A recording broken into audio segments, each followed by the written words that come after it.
안녕하십니까? 인사이트 텔러 책 읽는 서재입니다.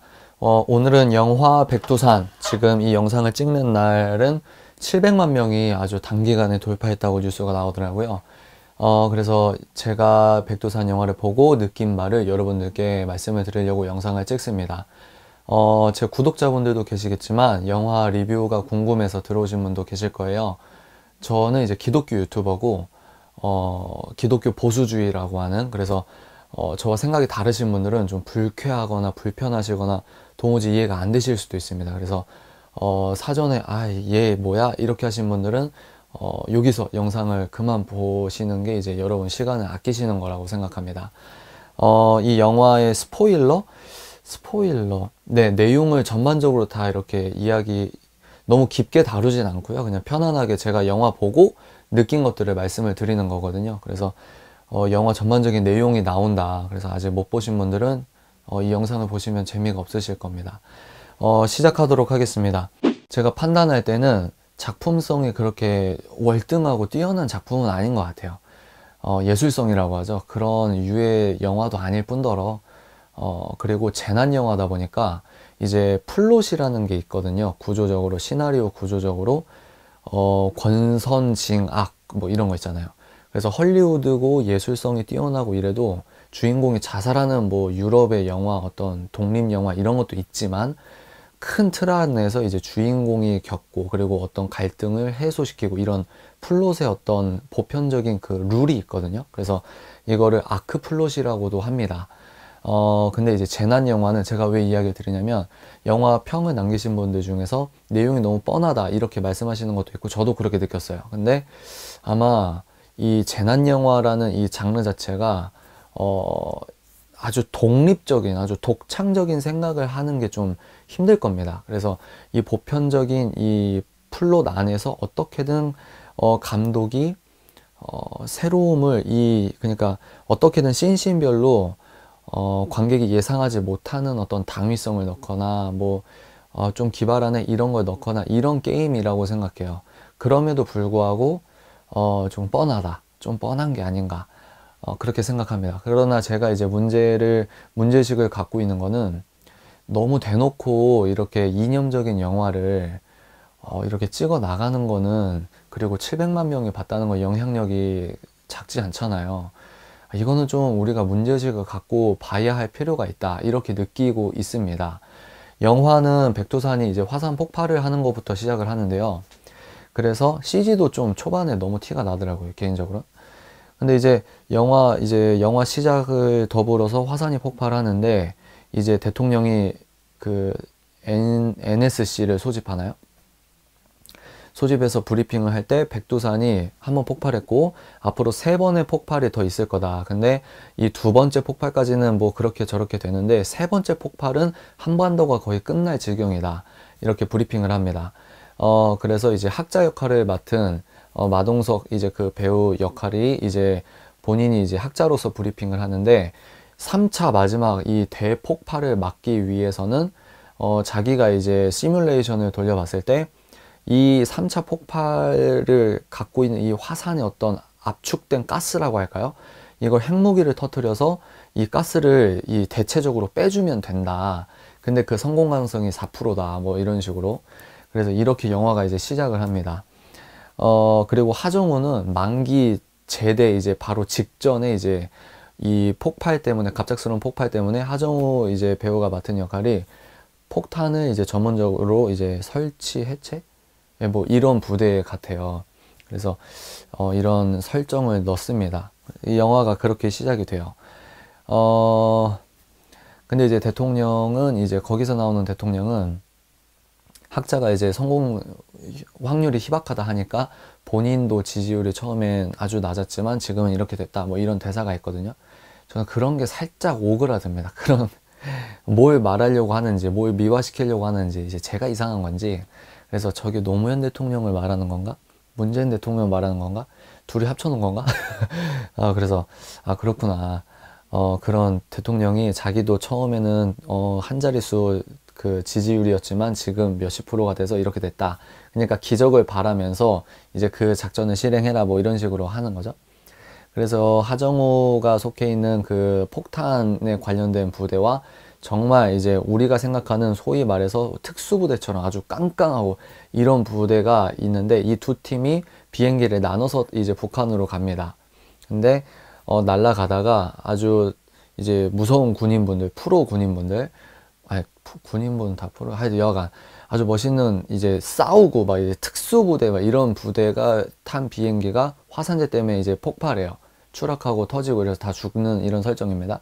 그래서 이제 영화적 설정은 만기 제대를 앞둔, 군기가 빠질 대로 빠진, 그리고 실질적으로 막 아주 무섭게, 아주 어떤 뭐라고 할까요?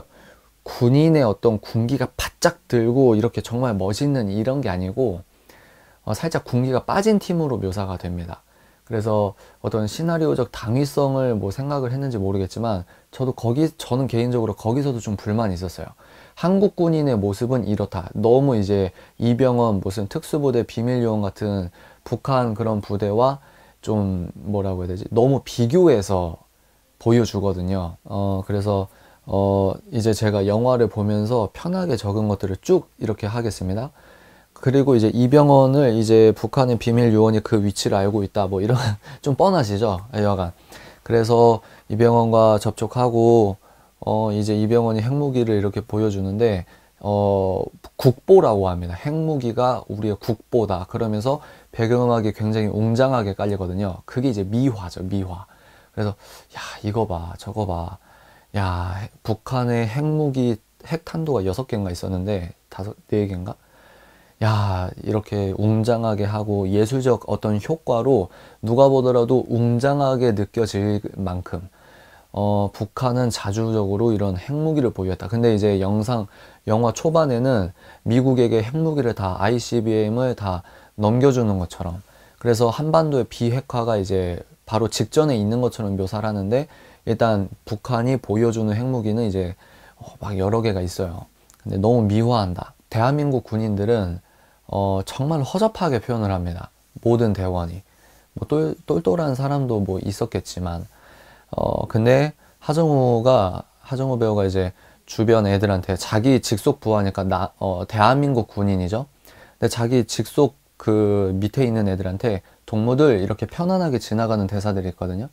저기에서 제가 딱 꼬집은 게, 저런 게 진짜 위험한 세뇌다, 그렇게 생각을 했습니다. 왜냐면 아무렇지도 않게 우리가 무의식적으로 뭐 아무렇지도 않게 받아들이지만 담백하게 딱 그냥 자기 대한민국 군인이 자기가 이제 자기 밑에 직속 부하를 부르는데 동무라고 하는 북한 용어를 쓴단 말입니다. 물론 동무 이게 뭐 이제 한국말이다 뭐 이렇게 주장하시는 분이 있겠지만, 그 낱말이 의미하는, 상징하는 말을 우리가 알잖아요. 그래서 야, 저렇게 그냥 지나가는 대사가 저런 것들이 위험하고 무서운 거다, 이런 생각을 했습니다. 동무들 이렇게 본인 밑에 애들을 그렇게 불러요. 그리고 이제 이병헌이랑 미션을 수행하려고 하는데, 그 중에 총을 이제 탕탕 해서 저격수가 이렇게 쏘는 것처럼 긴장해서 막 이렇게 대치 상황에서 알고 보니 그렇게 쏜 사람들이 미군이었습니다. 미군.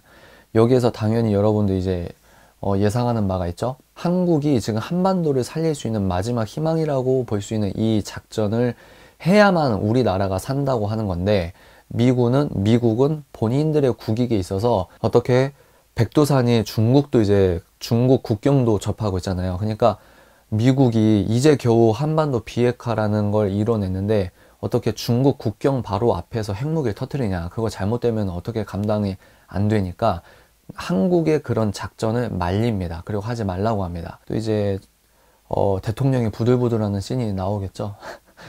나옵니다.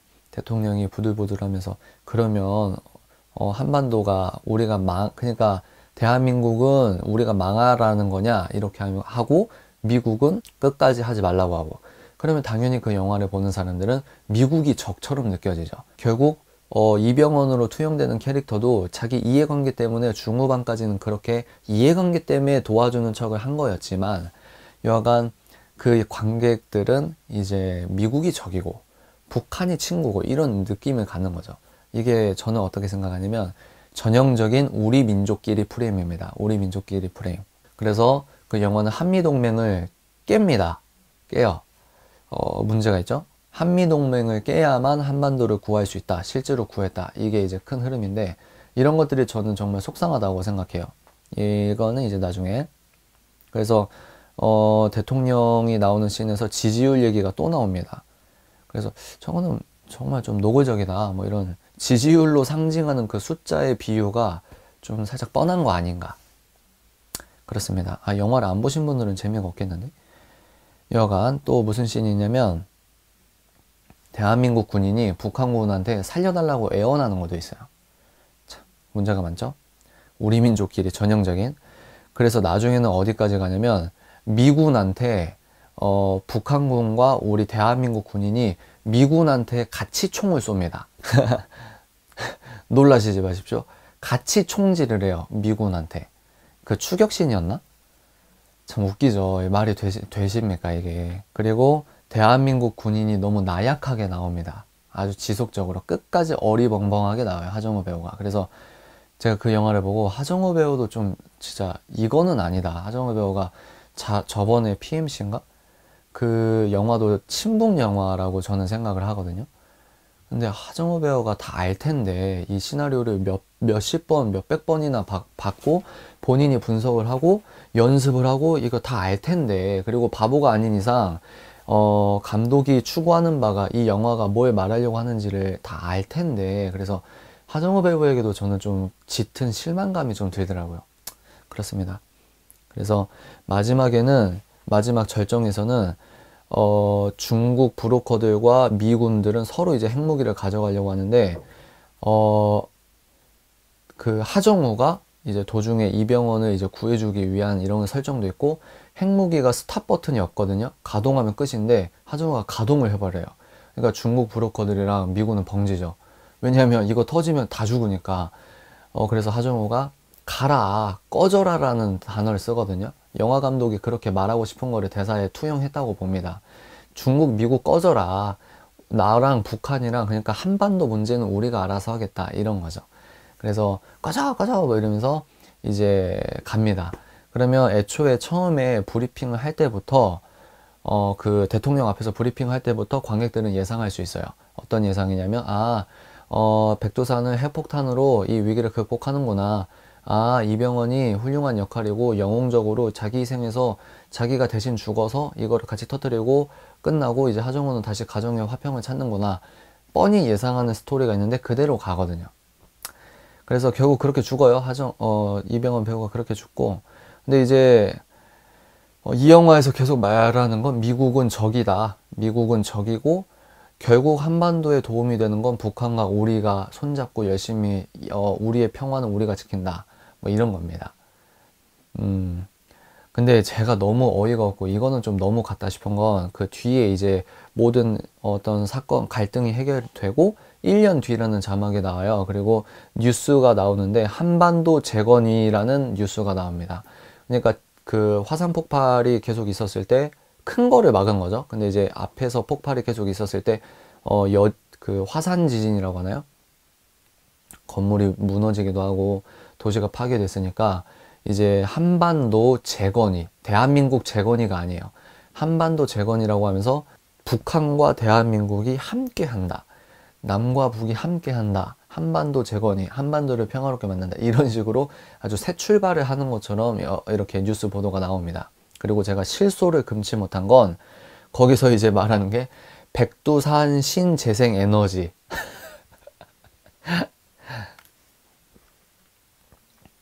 백두산 신재생에너지라고 막 긍정적으로 나와요. 근데 이제 우리나라 진보 좌파 진영에 있으신 분들이 좋아하는 나라들이 북유럽 뭐 그런 나라들인데 하물며 북유럽 국가 중에 스웨덴인가? 그 나라 중에 제가 지금 나라가 정확히 생각이 안 나는데 서유럽이나 이제 전 세계 추세가요. 친환경 에너지가 뭐냐면 원자력입니다. 원자력. 근데 우리나라 이제 좌파분들은 이제 그거를 어떻게 또 이제 제 입장에서는 변명인데 어떻게 변명하실지 모르겠지만 영화에서 이제 백두산 신재생에너지라는 단어를 듣는 순간 야, 이 감독이 이 정도면 진짜 좀 거칠게 표현해서 간첩 수준 아닌가? 그래서 왜 제가 이렇게 이 영화가 이념 영화다, 좀 너무 같다 이렇게 생각하는 게 뭐냐면, 아무리 여러분 예술가는 진보적인 성향이다 이렇게 생각하실 수 있어도 사람이면 저는 예술가가 뭐라고 생각하냐면 본인이 맞다고 하는, 본인이 아름답다고 생각하는 걸 글이나 어떤 영상이나 이런 매개를 통해서 표현하는 거. 그러니까 남들이 뭐라고 하더라도 본인이 맞다고 하는 것들을 주관 있게 흔들리지 않고 표현하는 게 예술가라고 생각해요.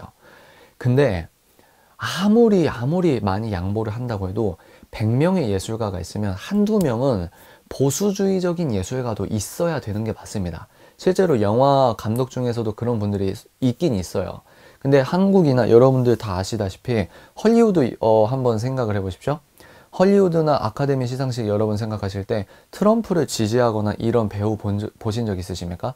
영화 감독 플러스 다 트럼프를 비방하고 어떻게 하면 센스 있게 비방하고 위트 있는 척, 앞서가는 척, 세련된 척 이런 얘기를 한단 말이에요. 근데 진짜 많이 양보해서 98, 99명은 그렇게 할 수 있다 쳐도 예술가 세계에서는 한두 명은 다른 생각을 가진 사람이 자기가 맞다, 자기가 아름답다 생각하는 다른 사람도 나와야 되는 게 정상입니다. 근데 그렇게 안 되거든요. 저는 그게 전체주의적인 거라고 봅니다. 그러니까 예술가들이 왜 그럴까? 첫 번째는 밥줄이에요. 미국이나 한국이나 자기가 뭐 예를 들어 이승만 존경한다, 박정희 존경한다 이런 얘기하면은 캐스팅이 되겠습니까?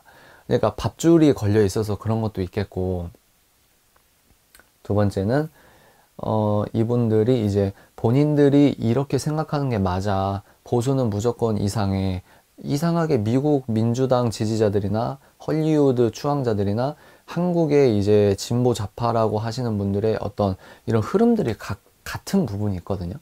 보수는 무조건 이상하다, 보수는 무조건 옛것이고 틀렸다 이런 것들. 근데 이게 그러니까 많이 양보해도 하물며 예술가는 한두 명은 다른 생각이 나와야 된다는 겁니다. 확률적으로 어떻게 사람이 예술가라더라도 100명이 100명 다 똑같은 소리를 합니까? 그게 이상하다는 거예요. 저는 그게 더 정치적인 의도가 서려 있는, 예술성을 파괴하는 획일화된 어떤 정치적 이념의 강요 아닌가. 독재적 강요죠. 일종의 생각의 독재니까. 왜냐면 보수적인 언사하면은 망하게 하는데 그 사람들이 그게 인권을 생각하는 겁니까? 너무 깊게 들어가면 그러니까. 여간 그래서 이 감독들도, 감독과 각본 이제 두 명이 했는데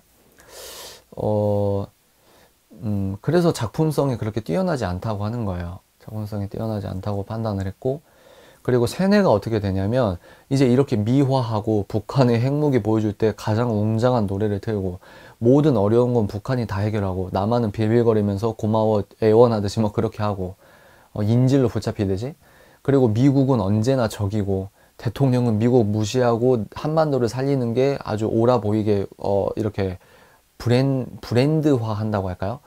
이런 영화들을 700만 명이 봤어요. 그리고 자라나는 어린이들이 봅니다.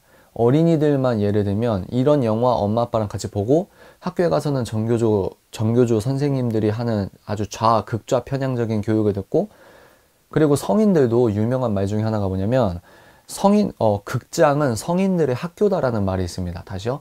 극장은 성인들의 학교다. 여러분들이 나중에 영화 볼 때 영화만 보지 마시고 이렇게 주위를 둘러보세요. 그러면 사람들이 주위에 불도 끄고 화면밖에 안 보이니까 정말 집중해서, 그 많은 사람들이 정말 다 집중해서 보거든요. 가끔은 무서워요. 왜냐면 종교 행사보다 더 집중합니다. 사람들이 영화를 볼 때. 그러니까 그런 이야기라는 구조를 통해서 학습을 합니다. 성인들이. 그러니까 우리 자라나는 청소년이나 성인분들이나 이념적으로 어떤 정치적인 어떤 개념이 최소한도로 이렇게 잡혀 있어서 균형적인 사고를 하시면 좋은데, 그게 아니신 분들은 이런 영화를 계속 보고, 또 이제 성인들은 뭐죠? 평일에는 뉴스공장 듣고 유시민 알릴레오 보고 백분 토론에서 유시민 이철이 되게 좋아하고 이러면서 좌경화가 이렇게 되는 거예요. 좌경화가. 그리고 저 영화에서 너무 멋있어 보이는 뭐랄까요, 그 연예계 스타성이라고 하는 게 결국 섹스 심볼이라고 생각합니다. 아닌 부분도 있어요. 근데 이제 그렇게 어떤 세상적인 매력이 많다고 평가받는 그런 연예인과 배우들이 그런 영화에 나오고, 그리고 그런 어떤 외형적 멋있음으로 한두 마디 툭툭. 우리나라는 덜하긴 하는데 자기의 어떤 정치적인 성향이 다 진보야 일단. 보헤미안 코스프레를 하기도 하고 언제부터 그렇게 환경을 따졌다고. 연예인들이 이제 돈이 많아지면 예술가 코스프레, 환경가 코스프레 뭐 이런 게 있거든요. 근데 그런 걸 하는데 다 진보야. 그게 획일적인 전체주의적인 어떤 좀 안 좋은 이런 거라고 보는 겁니다. 여하간 그래서 참 위험한 영화다. 저 개인적으로는 그렇게 판단합니다. 이렇게밖에 만들 수 없었을까? 누가 적입니까? 오늘 우리가 이런 영화를 편안하게 보는 이 시간에도 북한군은 우리를 죽이는 훈련을 받고 있단 말입니다. 그리고 우리가 이렇게 영화를 보고 이런 문화생활을 누릴 수 있는 위대한 자유는 뭡니까? 미국이 그리고 유엔 연합군이 6.25 전쟁 때 자유민주주의를 수호하기 위해서 물론 본인 나라들의 국익적인 것도 있고 이런 게 다 얽혀 있겠죠.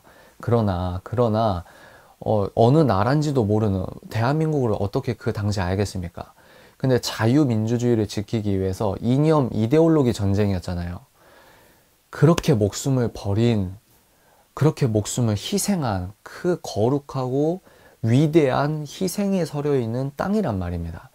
미국은 적이 아니고 우리나라를 지켜준 나라입니다. 우리나라도 지킨 거고. 이렇게 하면 와 진짜 미국 제국주의자? 저는 그렇게 생각합니다. 유엔 연합군도 마찬가지고. 그러니까 우리가 한 팀으로 이렇게 묶여서 그러면 누가 우리 원팀이고 누가 적이었냐고요. 누가 적이었냐고요. 북한과 중국은 혈맹입니다. 혈맹. 북한은 우리 적입니다. 주적. 근데 이상하게 예술가들은 예술이라고 하면서 다 획일적으로 미국이 적이다. 하물며 봉준호 감독 괴물도 그렇죠. 그래서 이게 세련됐다고 하는 이 예술가들의 이제 좌편향된 이런 사고관. 어떤 의미에서는 이게 정말 비예술적인 건데 약간 백두산을 보고 그걸 느꼈습니다. 그래서 영화를 보신 분들은 이렇게 찝찝했는데 나도 그걸 느꼈어. 이 영상을 통해서 공감하시는 분도 있으실 거고 어차피 안 보려고 했는데 정말 싫다 이런 분들은 경각심을 가지실 수도 있고 그리고 참을성 있게 제 영화관이 아주 마음에 안 들지만 지금까지 영상을 보신 분들은 그래 저렇게 생각할 수도 있겠구나 이렇게 생각하시는 분도 있으실 거라고 생각합니다. 다음부터 계속 이렇게 제가 보는 영화 꽉 막혔다고 보실 수도 있지만 이런 관점에서도 영화나 여러분들 아주 유행하고 있는 드라마나 어떤 프로그램이나 대중적인 것들 이렇게 저도 부족하지만 이런저런 영상들을 찍어 나가려고 합니다. 제가 무슨 학구적으로나 어떤 전문성이 있는 사람은 아니고요. 그냥 평범한 여러분들과 같은 유튜버 겸 이제 시민이죠. 소시민. 그렇게 이야기를 하는 거죠. 그래서 그렇습니다. 오늘은 여기까지 하겠습니다. 지금까지 영화 리뷰 영화 백두산을 리뷰를 한 정보다움 통찰 인사이트 텔러 책 읽는 사제였습니다. 뿅!